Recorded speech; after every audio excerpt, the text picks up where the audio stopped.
بسم الله الرحمن الرحيم. أعوذ بالله من الشيطان الرجيم. بسم الله الرحمن الرحيم. الحمد لله رب العالمين، والصلاة والسلام على أشرف الأنبياء والمرسلين، حبيب قلوبنا وطبيب نفوسنا بالقاسم المصطفى محمد وعلى آله الطيبين الطاهرين، سيما بقية الله في الأرضين، أرواح العالمين لتراب مقدم الفداء، واللعنة الدائمة على أعدائهم أجمعين. أما بعد، فقد قال الله تبارك وتعالى في محكم كتابه الكريم: بسم الله الرحمن الرحيم. والذين هاجروا في الله من بعد ما ظلموا لنبوئنهم في الدنيا حسنة ولأجر الآخرة أكبر لو كانوا يعلمون. برادران عزیز، معزز بزرگان، آج ولادت با سعادت امام حسین علیہ السلام کا دن ہے، اور کل اور پرسوں بھی حضرت ابوالفضل عباس علیہ السلام اور امام زین العابدین علیہ السلام، ان بزرگان کے ولادت کے دن ہے۔ ان تمام اعیاد شعبانیہ کے مناسبت سے آپ بزرگواران کو مبارکباد پیش کرتا ہوں، اور آج امام حسین علیہ السلام کے فضائل اور مناقب کے بارے میں انشاءاللہ علماء اور خطبہ اس سلسلے میں روشنی ڈالیں گے، امام حسین علیہ السلام کے ولادت کے بارے میں اور ان کے صفات اور مناقب کے بارے میں گفتگو تفصیلاً کریں گے۔ لیکن ہم جس ٹاپک کے بارے میں آج گفتگو کرنا چاہتے ہیں وہ یہ ہے کہ کیونکہ آج کل قرآن کا مسئلہ اور اسلام دشمن عناصر کی طرف سے قرآن پر جو متعدد حملے کیے جا رہے ہیں اور قرآن مجید کی کچھ آیتوں کو قرآن سے ڈیلیٹ کرنے کی جو بات ہو رہی ہے، اس لیے ہم نے مناسب سمجھا کہ ائمہ معصومین علیہ السلام کے سیرے کو بیان کیا جائے۔ قرآن پر جو ائمہ معصومین علیہ السلام کے سیرے عملی ہے، قرآن پر عمل کرنے کے سلسلے میں ان کے بارے میں کچھ نکات بیان کیا جائے، خصوصاً سیرے عملی امام حسین علیہ السلام، قرآن پر امام حسین کے عملی سیرے کے بارے میں چند جملے بیان کریں گے۔ پہلے یہاں یہ بات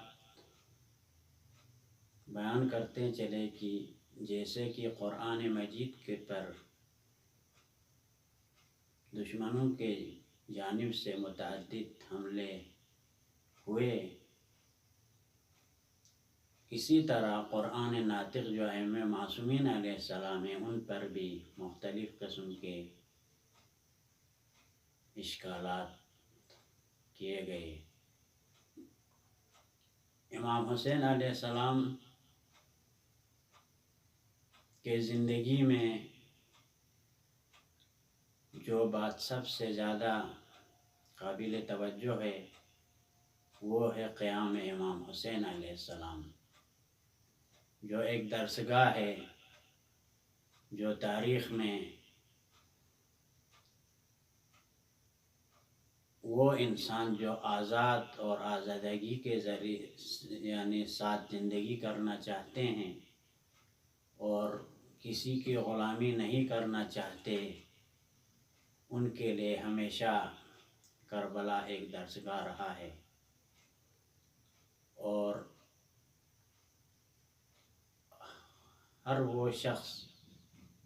جس نے آزادی کے بارے میں کوشش کی، اس نے کربلا سے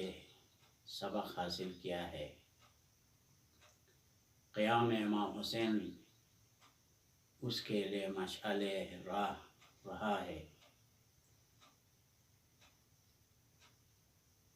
اور یہ بات بھی بتاتا چلوں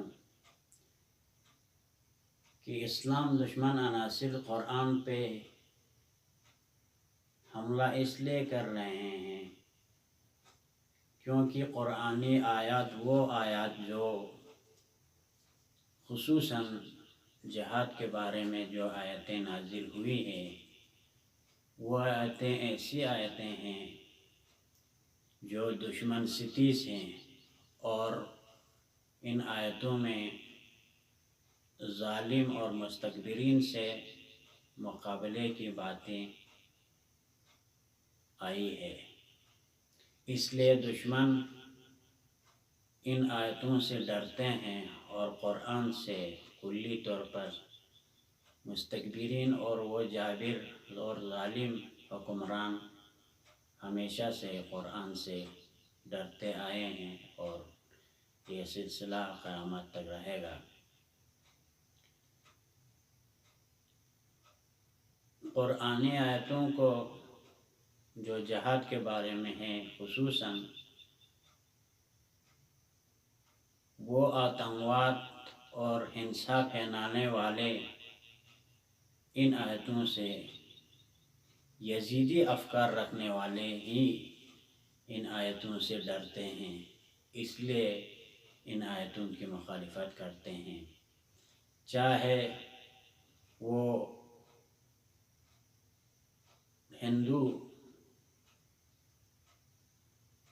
متعصب لوگ ہو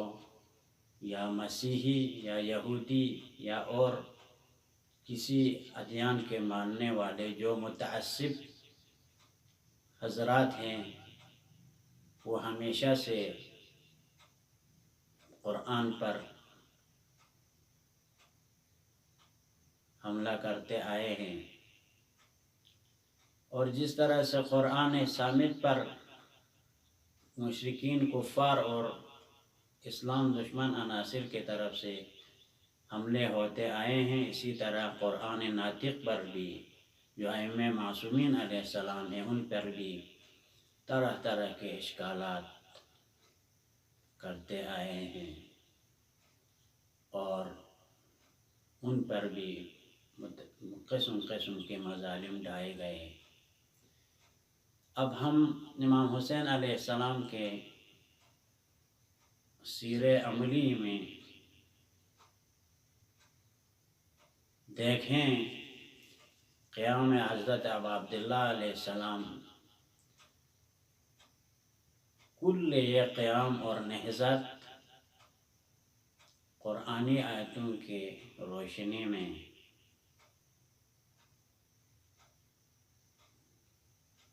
اور قرآن سے استفادہ کرتے ہوئے امام حسین علیہ السلام نے یہ قیام کیا، اور ظالم وقت یزید سے مقابلہ امام حسین علیہ السلام نے قرآن کی آیتوں سے استفادہ کرتے ہوئے اور انہی آیتوں کے فرمان کے مطابق امام حسین علیہ السلام نے قیام کیے۔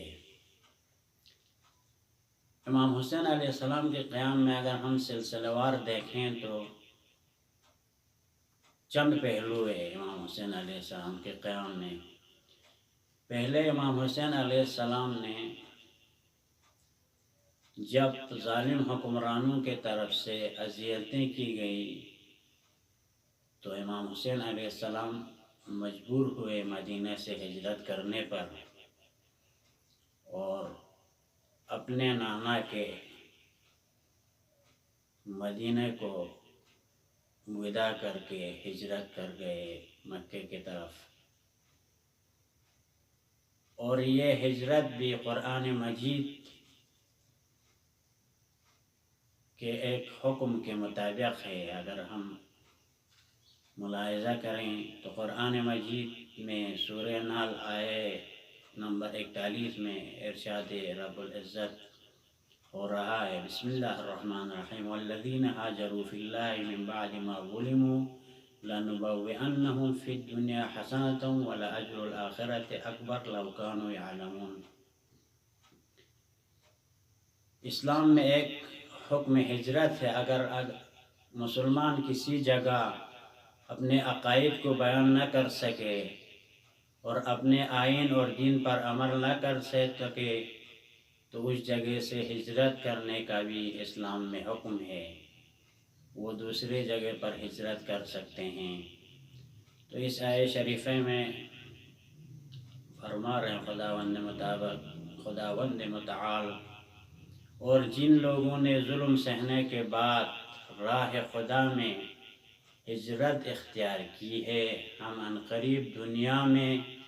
ان کو بہترین مقام عطا کریں گے اور آخرت کا اجر تو یقیناً بہت بڑا ہے۔ تو امام حسین علیہ السلام نے پہلا قدم جو اٹھائے وہ یہ کہ ظالم وقت یزید کے اعلی کاروں کے اذیت کی وجہ سے امام حسین علیہ السلام نے پہلا قدم یہ کہ مدینہ سے ہجرت کیے۔ اور جیسا کہ تاریخ میں ہے، امام علیہ السلام اپنے خاندان کو لے کر مکے کی طرف ہجرت کر گئے اور ظالم حکومت کی طرف سے مکے میں بھی ان کو آرام سے رہنے نہیں دیا، تو امام حسین علیہ السلام کوفے کی طرف ہجرت کر گئے۔ اور جب کوفے اور کربلا کے راستے میں بھی دشمنوں کی طرف سے اذیتیں کی امام حسین علیہ السلام کو، تو امام حسین علیہ السلام بعض روایت کے مطابق دوبارہ مدینہ یا مکہ واپس جانے کی کوشش کر رہے تھے کہ ظالمین مانے ہوئے اور امام حسین علیہ السلام کو مجبور کر کے کربلا کے سرزمین پر لائے۔ تو اسلام میں آپ نے جیسے کہ ملاحظہ کیا، پہلا قدم یہ کہ امام علیہ السلام نے ہجرت اختیار کی، اور دوسرا قدم جو امام حسین علیہ السلام نے اٹھایا وہ یہ کہ ظالمین کے خلاف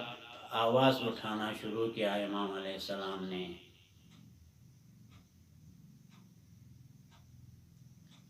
اور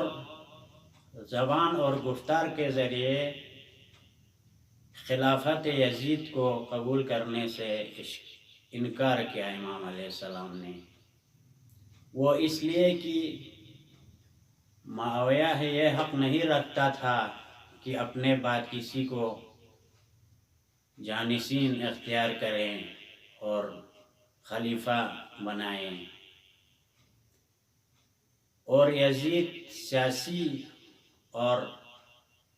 اجتماعی لحاظ سے بھی یہ صلاحیت نہیں رکھتا تھا کہ وہ مسلمانوں کا خلیفہ بنے۔ اس لیے امام علیہ السلام سے بیعت مانگنے کا یزید کو حق نہیں تھا، لیکن یزید نے بربریت اور ظلم کے ذریعے اور ظالمانہ انداز سے جب امام حسین علیہ السلام سے بیعت مانگی تو امام حسین علیہ السلام نے آشکارا اور علناً یزید لعین کے خلاف آواز اٹھانا شروع کیا۔ تو دوسرا مرحلہ یہ کہ انسان مسلمان کو حق ہے کہ ظالمین کے خلاف آواز اٹھائیں، ظلم کے خلاف فریاد بلند کریں، جیسے کہ امام علیہ السلام کے سیر عملی میں ہم یہ دیکھتے ہیں۔ اور امام علیہ السلام کو اپنے حق سے دفاع کرنے کے لیے اور کوئی چارہ نہیں رہا مگر یہ کہ ظالم وقت یزید کے خلاف علناً مخالفت کریں اور لوگوں کو آگاہ کریں کہ ظالم یزید خلافت کا حق نہیں رکھتا۔ اور یہ امام علیہ السلام کا یہ قدم بھی قرآن مجید سے ہی اخذ کیا ہے۔ یہ راہ جو اختیار کے امام علیہ السلام نے وہ بھی قرآن مجید کے آیتوں سے الہام لیتے ہوئے امام علیہ السلام نے اس راہ کو اختیار کیا۔ جیسے قرآن مجید میں سورہ نساء آیت نمبر 148 میں ارشاد رب العزت ہو رہا ہے، لا يحب اللہ الجہر بالسوء من القول الا من ظلم۔ خدا پسند نہیں کرتا کہ بدگوئی کی جائے یا بعض لوگوں کے عیب اور برے کام برملا بیان کیے جائیں۔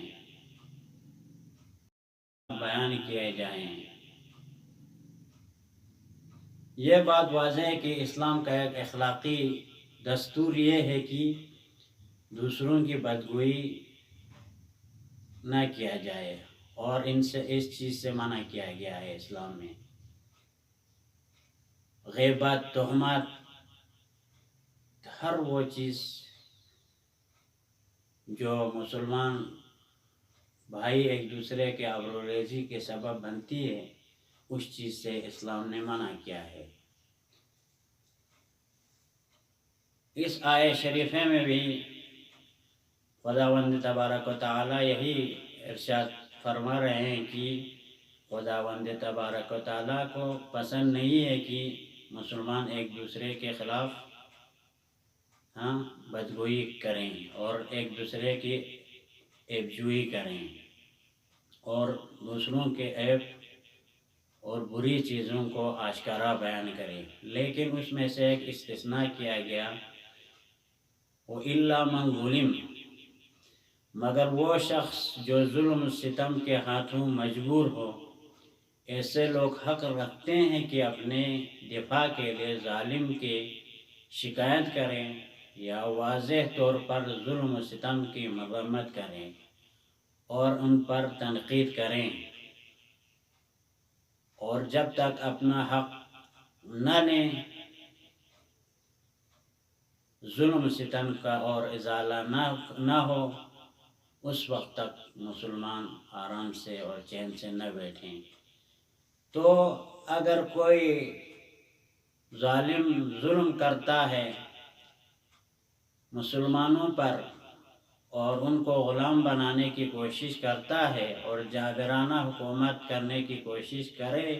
تو اس کے خلاف آواز اٹھانے کا اسلام نے حکم دیا ہے اس آیت شریفہ کے مطابق۔ تو اس آیت کے بنا پر بھی امام حسین علیہ السلام نے یزید کے خلاف آواز اٹھانا شروع کیا اور لوگوں کو پیغمبر اکرم کے احادیث بیان کیے جو آل ابی سفیان کے خلاف جو پیغمبر صلی اللہ علیہ وسلم نے ارشاد فرمائے تھے، ان کا متذکر ہوئے امام علیہ السلام۔ اور جب یہ مرحلے جو ہجرت اور وعظ و نصیحت کے ذریعے امام حسین علیہ السلام نے سمجھانے کی کوشش کی بنی امیہ کے ان ظالم حکمرانوں کو، لیکن انہوں نے امام حسین علیہ السلام کے وعظ و نصیحت کو ماننے سے انکار کیا اور اپنے ظلم اور بربریت کو جاری رکھے، تو امام حسین علیہ السلام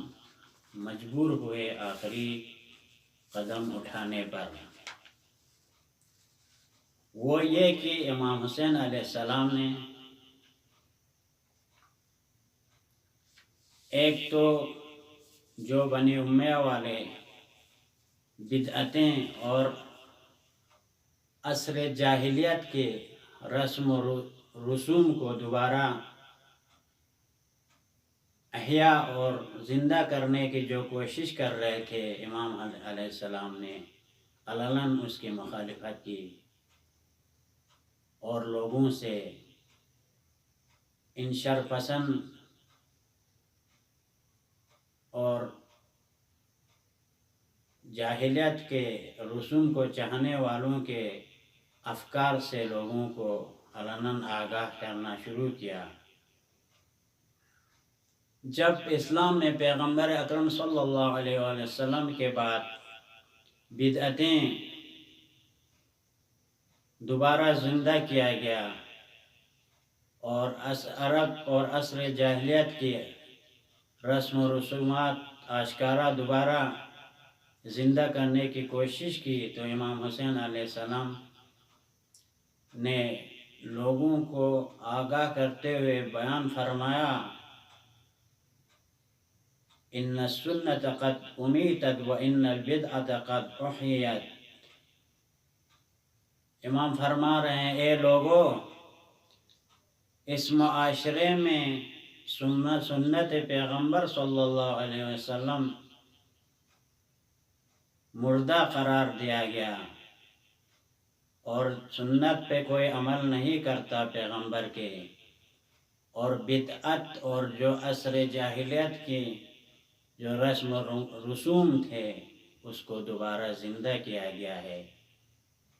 تب امام علیہ السلام کے پاس کوئی چارہ نہیں تھا مگر یہ کہ اس چیز سے علناً مقابلہ کریں، اور امام علیہ السلام نے نواسۂ پیغمبر ہونے کے ناطے اور حجت خدا ہونے کے ناطے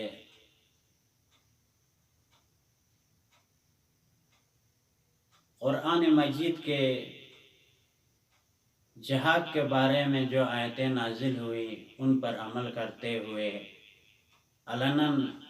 یزید سے مخالفت اور مقابلہ کرنے کی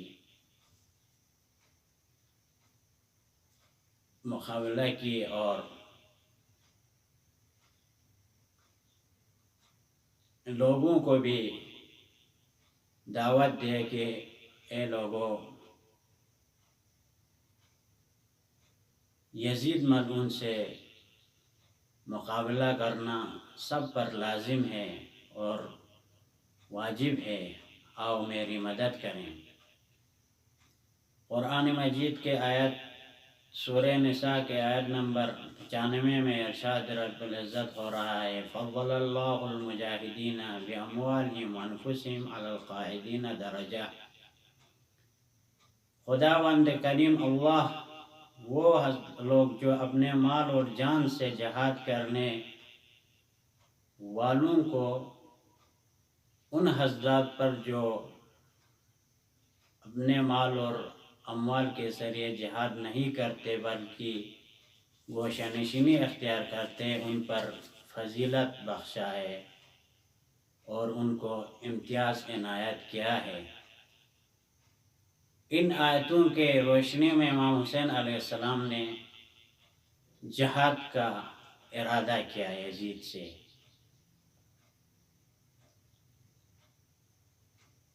اور بالآخرہ جیسے کہ آپ حضرات جانتے ہیں، خداوند تبارک و تعالیٰ کے طرف سے تمام انبیاء علیہ السلام اور رسول کو یہ رسالت دی گئی تھی کہ وہ ظالم اور طاغوت سے مقابلہ کریں، جیسے قرآن مجید میں فرماتے ہیں لقد بعثنا فی کل امت رسولا ان اعبدوا اللہ واجتنبوا الطاغوت، سورہ نحل آیت نمبر 36۔ اور یقیناً ہم نے ہر امت میں ایک رسول بھیجا ہے کہ تم لوگ اللہ کے عبادت کرو اور طاغوت سے اجتناب کرو۔ تو ہر پیغمبر اور رسول اور انبیاء کا ایک وظیفہ تھا، وہ یہ کہ خدا کی عبادت کریں اور طاغوت اور ظالم حکمرانوں سے اجتناب کرے، ان کی پیروی نہ کرے بلکہ ان سے مقابلہ کرے۔ تو یہ تمام انبیاء اور رسول کا وظیفہ تھا۔ تو امام حسین علیہ السلام بھی بعنوان وسیع اور جانشین پیغمبر اکرم صلی اللہ علیہ وسلم کے عنوان سے ان کا بھی وظیفہ یہ بنتا تھا کہ امام بھی طاغوت اور ظالم حکمرانوں سے مقابلہ کرے، اور امام علیہ السلام نے اپنے وقت کا طاغوت یزید سے مسلحانہ مقابلہ کرنے پر آمادہ ہوئے۔ جیسے کہ آپ جانتے ہیں تاریخ میں آپ حضرات نے ملاحظہ کیا، یزید وہ لعین شخص تھا جو علناً شراب خوری، بندربازی اور قرآن کے مخالف اور اسلام کے احکام کے آشکارا مخالفت کرنے والا شخص یزید وہ شخص تھا۔ تو امام علیہ السلام ایسے ظالم کے سامنے کبھی خاموش نہیں رہ سکتے تھے، اس لیے اگر ظالم کسی معاشرے میں کوئی ظلم اور جور اور تعدی کرتا ہے تو اس کا مقابلہ قرآن کے آیتوں کے روشنی میں واضح ہے کہ ان سے مقابلہ کرنے کا حکم دیا ہے۔ اور وہ آیتیں بھی جو جہاد کے بارے میں ہیں، وہ بھی ان آیتوں کا بھی پیغام یہ ہے کہ کبھی بھی ظالم اور جابر کے سامنے سر تسلیم نہیں کریں۔ مسلمانوں کو حکم یہ ہے کہ ظالمین سے مقابلہ کریں۔ اب جو قرآن کا سرسخت مقابلہ، ابھی جو دشمن عناصر بعض لوگ ہیں زبانی طور پہ تو کچھ آیتوں کو قرآن سے ڈیلیٹ کرنے کی باتیں کر رہے ہیں، لیکن یزید وہ لعین شخص تھا جو اصلاً قرآن کو قبول ہی نہیں کرتے تھے، وہ وحی اور قرآن کے قائل ہی نہیں تھے، وہ یزید ملعون۔ جیسے کہ تاریخ میں ہے جب امام حسین علیہ السلام اور شہدائے کربلا علیہ السلام کے کٹے ہوئے سروں کو یزید لعین کے مجلس میں لائے گئے تو یزید ملعون اپنے ہاتھ میں ایک چھڑی لے کر امام حسین علیہ السلام کے نورانی اور پرنور دندان مطہر پر اس چھڑی سے اشارہ کرتے ہوئے ان اشعار اور گمراہ کن اور مرتدانہ اور خلاف اشارہ اشعار کو بیان کر رہا تھا۔ لعبت ہاشم بالملک فلا خبر جاء ولا وحی نزل۔ یزید ملعون امام حسین علیہ السلام کے دندان مبارک سے بے حرمتی کرتا ہوا کہہ رہا تھا کہ بنی ہاشم نے حکومت سے کھلواڑ کیا، بازی کی، حالانکہ نہ کوئی خبر آیا تھا اور نہ کوئی وحی نازل ہوئی تھی۔ بنی ہاشم نے حکومت اور ملک حاصل کرنے کے لیے نعوذ باللہ ان سب چیزوں کا واسطہ لیا، کہتے ہوئے وہ امام حسین علیہ السلام کے دندان شریف کی بے حرمتی کرتا تھا۔ تو جیسا کہ آپ حضرات کو اس شعر سے واضح ہوا کہ یزید لعین قرآن اور وحی کا اصلاً منکر تھا، تو در حقیقت وہ رسول کریم علیہ السلام، پیغمبر اکرم علیہ السلام کے رسالت کا منکر تھا، تو وہ در حقیقت اسلام سے اس کا کوئی رابطہ نہیں رہتا۔ تو ایسے شخص کو حق نہیں بنتا کہ وہ مسلمین کا خلیفہ بنے۔ اسی لیے امام حسین علیہ السلام نے فرمایا وعلی الاسلام السلام اذ بلیت الامہ براع مثل یزید۔ اب اسلام کا خدا حافظی پڑھنا چاہیے، اسلام پر خدا حافظی ہو۔ کیوں؟ جب یزید جیسا شراب خوار شخص مسلمانوں کا راعی اور حاکم بنے تو اس اسلام کا فاتحہ پڑھ لینا چاہیے۔ تو امام حسین علیہ السلام نے علناً اس ظالم سے مقابلہ کیا، اور امام حسین علیہ السلام فرماتے تھے واللہ لا اعطیکم بیدی اعطاء الذلیل ولا افر فرار العبید۔ خدا کی قسم ہم ذلیلانہ طور پر یزید لعین کا بیعت نہیں کریں گے اور نہ غلاموں کی طرح جہاد سے بھاگیں گے، بلکہ امام حسین علیہ السلام نے یزید لعین اور لشکریان یزید سے مقابلہ کیا، اور اسلام کے خاطر اور قرآن کو بچانے کے لیے اور اسلام کو بچانے کے خاطر اپنے جان کو نثار کیا۔ خداوند تبارک و تعالیٰ سے دعا ہے کہ ہمیں بھی توفیق عطا کریں کہ قرآن پر عمل کریں اور عملی میدان میں ہم یہ ثابت کریں کہ قرآن ہمارا ایمان ہے، یہ ایک صرف نعرہ اور شعار نہ ہو، بلکہ ہم عملی میدان میں بھی قرآن پر عمل کرنے والوں میں شامل ہو جائیں۔